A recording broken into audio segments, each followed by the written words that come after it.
Hello everyone. सो आज यहाँ पे हम लोग देखने वाले हैं भू राज व्यवस्था। और कहीं न कहीं आप लोग के एग्ज़ाम के लिए काफ़ी ज़्यादा एक महत्वपूर्ण है यहाँ पे। और देखिए, मैं आपको बता दूँ कि भू राज व्यवस्था स्टार्ट करने से पहले हम आपको बता दें कि हम लोग थोड़ा-सा पीछे देखेंगे, पीछे आखिर हुआ क्या था? जो आगे भू राज व्यवस्था हम पढ़ रहे हैं, तो इससे पहले आप लोग को पता है कि ये प्यारा-सा भारत में अंग्रेज की एंट्री हो चुका है। और अंग्रेज की एंट्री होने से पहले मतलब ईस्ट इंडिया कंपनी का एंट्री हो चुका है। इससे पहले हम लोग क्या देखे थे कि पुर्तगाल आई थी, साथ में इनके बाद फ्रांस आई थी। तो ये पहले सबसे पहले पुर्तगाल आती, फिर फ्रांस आती। इन सभी का उद्देश्य एक ही होता है कि मसाला का व्यापार करना। मगर बाद में मन बदल जाता है किसका? ईस्ट इंडिया कंपनी का। हालाँकि पुर्तगाल का भी मन बदलता है, बट ईस्ट इंडिया कंपनी सबसे ज़्यादा शक्तिशाली होती है। फिर वो पूरे भारत पे क्या करते हैं, शासन करने की कोशिश करता है। शासन करने के दौरान इससे पहले ईस्ट इंडिया कंपनी से पहले एक फ्रांस होती है, उनको पहले सबसे पहले उनसे युद्ध लड़ना होता है, जो कि कर्नाटका का युद्ध हम देखते हैं। तो कर्नाटका का युद्ध लड़ता है और जीत किसकी होती है? तो ईस्ट इंडिया कंपनी की जीत होती है। जीतने के बाद कहीं न कहीं जो ईस्ट इंडिया कंपनी है, वो काफ़ी ज़्यादा खुश और एक्साइटेड फ़ील होता है कि भाई चलो हम इनसे तो ज़्यादा शक्तिशाली है। फिर एक मैसूर का युद्ध लड़ता है, जो कि ये वाला पार्ट से एक युद्ध लड़ता है मैसूर का पार्ट। और इसमें भी जीत किसकी होती है? तो ईस्ट इंडिया कंपनी की होती है, तो और भी खुश। इनके बाद देखते हैं मराठा से युद्ध लड़ता है, ये वाला पार्ट मराठा है। इनसे भी इनकी जीत हो जाती है, फिर अंग्रेज और खुश। फिर देखते हैं आंग्ल सिख युद्ध, मतलब इस वाले पार्ट से युद्ध लड़ता है और इसमें भी जीत किसकी दिख रही है? तो ईस्ट इंडिया कंपनी का ही जीत दिख रही है, तो अंग्रेज और खुश। मतलब कहीं न कहीं आप देख रहे हैं ना कि ईस्ट इंडिया कंपनी काफ़ी ज़्यादा खुशी। फिर इसके बाद अवध वाले पार्ट को लेकर आता है, फिर बंगाल वाले पार्ट के साथ युद्ध लड़ता है। तो सभी में मतलब जीत अगर हम ऑलमोस्ट देखने की कोशिश करें, सभी में जीत किसकी होती है? तो ईस्ट इंडिया कंपनी की ही जीत होती है यहाँ पे ना। इन जीत के बाद क्या होता है कि एक बहुत ही बड़ा युद्ध देखने को मिलता है, जो कि प्लासी युद्ध और बक्सर के युद्ध देखते हैं। अब प्लासी युद्ध बक्सर के युद्ध क्यों हम बड़ा मानते हैं? क्योंकि इसमें काफ़ी सारे शासक एक साथ होते हैं और अंग्रेज एक साथ होते हैं और उसमें भी जीत अंग्रेज की ही होती है।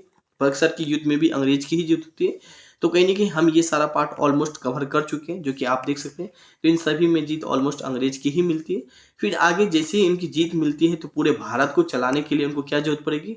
गवर्नर जनरल एंड वायसराय की जरूरत पड़ेगी। तो लास्ट क्लास में हम लोग ने गवर्नर जनरल एंड वायसराय भी देख लिए कि भारत में कौन कौन सा गवर्नर जनरल आते हैं, उनके समय काल में कौन कौन सी घटनाएं होती है, इनके समय काल में कौन कौन सी महत्वपूर्ण काम होते हैं, जो कि हम उन्हें देख चुके हैं। अब हम लोग यहाँ पे क्या देखेंगे? भू राज व्यवस्था देखेंगे। भू राज व्यवस्था क्यों देखेंगे? क्योंकि इसके समय भारत को चलाने के लिए कहीं न कहीं पैसा की तो ज़रूरत पड़ेगा ना, तो वो एक लागू करते हैं, क्योंकि उस समय फैक्ट्री वगैरह तो हुआ नहीं करता था, जो भी कुछ होता था एग्रीकल्चर बेस पे ही होता था। तो एक भू राज व्यवस्था लाता है, जिनका काम होता है कि टैक्स, जो भी एग्रीकल्चर करेगा उनसे हम कुछ टैक्स लेंगे और उसी अकॉर्डिंग हम भारत को भी चलाएँगे और अपने भी देश ले जाएँगे। तो कुछ ये व्यवस्था लाई थी। इनके बाद देखेंगे काफ़ी ज़्यादा जब भू राज व्यवस्था जब लागू होता है, तो काफ़ी सारा किसान विद्रोह, इनके अलावा अलग-अलग विद्रोह हमें देखने को मिलती है। ये विद्रोह क्यों मिलती है? क्योंकि जो भू राज व्यवस्था था, टैक्स मान लीजिए ₹5 लेना था, मगर वो टैक्स ₹10 लेता है, तो किसान तो नाराज़ होंगे ही होंगे। सब एक-दूसरे से लिंक अप है। आप देखिए सब लिंक अप है। तो ये जब परेशान होंगे तो विद्रोह करेंगे किसान, तो किसान विद्रोह भी हम थोड़ा बहुत देखेंगे। और उसके बाद फाइनली हम लोग क्या देखेंगे? 1857 की एक महान क्रांति देखेंगे। और इनके बाद क्या होता है कि ईस्ट इंडिया कंपनी का जो भी यहाँ पे भारत पे नियंत्रण करता था, उनका खत्म कर दिया जाता है और ब्रिटिश के अधीन हम लोग चले जाते हैं। मतलब ब्रिटिश सरकार जो भी कानून बनाएगा या जो भी कुछ बनाएगा, हमें उनकी बात मानना होगा। तो अभी हम लोग देखेंगे भू राज व्यवस्था देखेंगे। और भू राज व्यवस्था क्यों देखेंगे? ऑलरेडी अभी हम आपको बता ही दिए कि हमें भारत को चलाना है, तो हमें टैक्स चाहिए। टैक्स चाहिए तो टैक्स हम किस रूप में करते हैं? तो किसान सबसे भी हम टैक्स लेते हैं, है ना? वो टैक्स से हम पूरे भारत को चलाते हैं, क्योंकि उस समय फैक्ट्री वगैरह नहीं होता था जितना कि कंपेयर करें अभी। तो सबसे पहले यहाँ पे बात करें, अंग्रेज ने धीरे-धीरे भारत पे क्षेत्र पर अधिग्रहण करना शुरू कर दिए। जैसे कि आपको ही पता है कि काफ़ी सारे युद्ध लड़ा और भारत के कई सारा प्रांतों को जीतता गया, अधिग्रहण करता गया। और 1757 में देखिए, जो कि प्लासी का युद्ध होता है, उसमें 24 परगना की ज़मींदारी अंग्रेज को मिल जाती है। मतलब अंग्रेज को मिल जाती है, मतलब अंग्रेज अब इस 24 परगना वाली जो ज़मीन है, उनसे टैक्स वगैरह कलेक्ट करके अपने पास रखेगा। इसके बाद देखिए 1760 में वर्धमान, मिदनापुर, चटगांव वाले क्षेत्र में भू राज व्यवस्था अधिकार मिल जाते हैं। यहाँ पे भू राज व्यवस्था मतलब जो भी टैक्स वगैरह सेम यहाँ पे 1764, जो कि काफ़ी ज़्यादा एक महत्वपूर्ण आता है, बंगाल, बिहार, उड़ीसा की दीवानी मिल जाता है, जो कि अंग्रेज को मिल जाता है। 1765 में दर्द शासन को लागू कर दिया। दर्द शासन, दोहरा शासन, जैसे कि अभी केंद्र में बात करने वाले प्रधानमंत्री है और प्रांत में बात करने वाले मतलब राज्य में बात करें तो मुख्यमंत्री है। तो इन दोनों को लागू करें, मतलब इन दो सरकार सबसे ज़्यादा पावर किसके है? केंद्र सरकार के पास है तो दूरदर्शन शासन बोल सकते हैं। पहले ये करेगा, अगर इनसे बात नहीं सुन पा रही है तो प्रधानमंत्री के पास जाइए, तो कहीं न कहीं ये भी आपकी बातों को समस्या उन्हें हल कर सकता है। तो उसी को बोला जाता है दूरदर्शन शासन व्यवस्था। प्रारंभिक दौर में राजस्व वसूली का ठेका पे कर दिया, जो स्टार्टिंग में बात करने वाले जो राजस्व मतलब जो पैसा वगैरह कलेक्शन वो ठेका पे दे दिया जाता था। 1765 के रिपोर्ट के अनुसार भू राज व्यवस्था में भ्रष्टाचार की बात कही गई थी। अतः अंग्रेज ने फैसला किया कि भू राज व्यवस्था खुद ही उछलेंगे। यहाँ पे पहले किसी को ठेका पे दे दिया जाए, जाइए आप पैसा लाइए, तो फिर अंग्रेज का मन हो गया नहीं, अब हम खुद ही उछलेंगे। अब उछलेंगे कैसे, सो हम आगे एक एक करके देखते हैं। अतः उन्होंने भू राजस्व खजाना को मुर्शिदाबाद से कलकत्ता शिफ्ट कर दिया गया था। जो भू राज व्यवस्था का जो खजाना था, जो पैसा एक जगह रखा था, उन्हें चेंज करके कलकत्ता कर दिया गया था, जो कि आपको भी पता है कलकत्ता अभी राजधानी है। ऑलमोस्ट अभी 1912 में चेंज होकर दिल्ली आ जाती है। यहाँ पे 1772 में बात करें, पंचशाला सिस्टम को किया गया था, जिसके अनुसार उच्चतम बोली लगाने वाले वसूली को अधिकार कर दिया गया था। 1777 में बात करें, अंग्रेज ने सालाना बंदोबस्त किया था और भू राज व्यवस्था को उछला था। यहाँ पे अंग्रेज ने 1786 में राजस्व बोर्ड की भी स्थापना किया था और अंग्रेज ने भारत में 3 प्रकार के राजस्व वसूली बंदोबस्त लागू किया गया था। यहाँ पे तो इस पॉइंट को भी थोड़ा सा अपने अकॉर्डिंग आप हाईलाइट कर सकते हैं। साथ में हम लोग देखने वाले हैं अस्थाई बंदोबस्त। अब देखिए अस्थाई बंदोबस्त किसने लागू किया गया था, तो कॉर्नवालिस ने लागू किया गया था। किस लिए लागू किया गया था, टैक्स वगैरह उछलना, किससे, तो किसान वगैरह से ही उछलना। और ये कुछ आप कॉर्नवालिस देख सकते हैं। अब देखेंगे अस्थाई बंदोबस्त को हम कई सारे नाम से जानते हैं, इन्हें हम निम्नलिखित नाम से जानते हैं, जैसे कि जमींदारी व्यवस्था के नाम से जानते हैं, मालगुजारी व्यवस्था के नाम से जानते हैं, विषयदारी व्यवस्था के भी नाम से जानते हैं। ठीक है, दारी हो जाएगा, स्तंभदारी व्यवस्था के भी नाम से जानते हैं। ठीक है, इनके अलावा बात करें अस्थाई, यहाँ पे अस्थाई बंदोबस्त के नाम से भी जानते हैं। तो ये सारे नाम से भी हम जानते हैं यहाँ पे। इनके अलावा हम बात करने वाले इस व्यवस्था को लॉर्ड कॉर्नवालिस ने 22 मार्च 1793, डेट याद रखिएगा, पूछ लिया जाता है कब लागू किया गया था। इनको किस किस नाम से जानते हैं ये भी चीज पूछ लिया जाता है। संस्थापक कौन था, तो लॉर्ड कॉर्नवालिस था। जगह कहाँ पे लागू किया गया था, तो बंगाल वाला में क्या था। इनके अलावा कौन कौन सा क्षेत्र था, तो बंगाल, बिहार, उड़ीसा, उत्तर प्रदेश, बनारस और यहाँ पे बात करें गाजीपुर और कर्नाटका वाले जिला में इन्हें लागू करवाया गया था।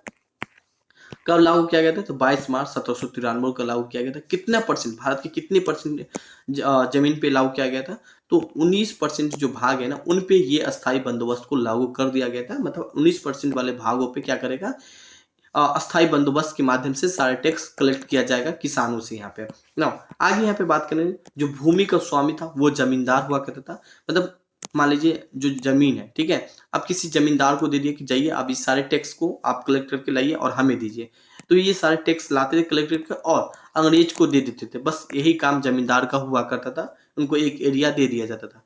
भूमि का राजस्व निर्धारित कर दिया गया था। जितने भी जमींदार थे सभी को 3.75 करोड़ रुपया कलेक्ट करके लाना, देख रहे हैं उस समय में। मगर जो जमींदार था बहुत ही शैतान था, वो 13 करोड़ रुपया कलेक्ट कर लेता था किसानों से। अब किसान तो नाराज हो गई, उन्हें बोला गया था 3.75 करोड़ रुपया कलेक्ट, जो कि अभी भी आप देख सकते हैं ये भ्रष्टाचार, अभी भी आप इस चीज को अच्छा से फेस कर सकते हैं। सरकार तो बोलती कुछ और है, मगर ये जब जनता के पास आते तो कुछ और ही होती है। यहाँ पे तो सेम वहां भी उस समय में देखने को मिला था। 3.75 करोड़ रुपया उसे कलेक्ट करना था, बट वो 13 करोड़ रुपया लगता था, बाकी पैसा अपने पास रखता था। बाकी ये जाके अंग्रेज को पहुंचा देता है। किसान नाराज हो गया, आगे हम देखेंगे किसान विद्रोह भी हो जाती है यही नाराज के कारण से। इस व्यवस्था को सबसे पहले फायदा जमींदार को हुआ था। ऐसी बात है भाई, बोला है आपको 3 करोड़ ही उछलने के लिए और आप 13 करोड़ उछल रहे, तो फायदा तो जमींदार को ही होगा। परंतु जमींदार के ऊपर कोई भी सरकार की नियंत्रण नहीं था। अब उनके खिलाफ सरकार कुछ बोलता भी नहीं था। भाई सरकार को तो अपने से पैसा से मतलब है, मतलब अंग्रेज को अपने से पैसा से मतलब है। इस व्यवस्था को सबसे ज्यादा शोषण किसान को किया गया था। भाई किसान तो होगा ही होगा, क्योंकि 13 करोड़ रुपया किसान से उछला जाता है, किसान को शोषण किया ही गया और जमींदार ने किया था यहाँ पे। तो नौ ये सब बात को थोड़ा सा हाईलाइट कीजिएगा। 19% वाले भाग को कब किया गया था, कितना किया गया था, तो ये सब चीज थोड़ा सा पूछ लिया जाता है। आगे यहाँ पे बात करने वाले 3 प्रकार के बंदोबस्त लागू किया गया था। सेकेंड, रैयतवाड़ी व्यवस्था किसने लागू किया गया था, तो यहाँ पे आप रैयतवाड़ी व्यवस्था अगर हम बात करें, कर्नल रीड और शॉर्ट टर्म्स मुनरो ने ये व्यवस्था को लागू करवाया गया था। और इनका भी काम सेम था, किसान वगैरह से पैसा कलेक्ट करना, क्योंकि फैक्ट्री नहीं होता था तो उस समय में वो सब चीज पे ध्यान नहीं देता था कि हमें और जगह से पैसा भी आना है। बस एक ही जगह होता था, सिर्फ और सिर्फ कृषि ना।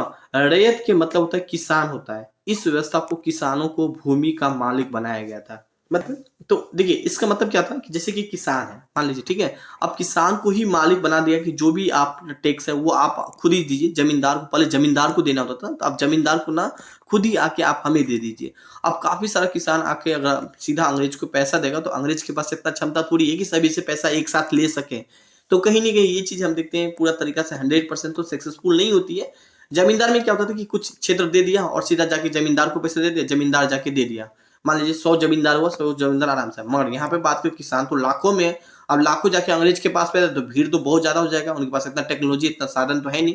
तो कहीं ना कहीं ये भी चीज एक थोड़ा सा 100% सक्सेस तो नहीं मानेंगे, बट देखते हैं इनके बारे में क्या क्या फैक्ट है। तो संस्थापक कार्नल रीड था।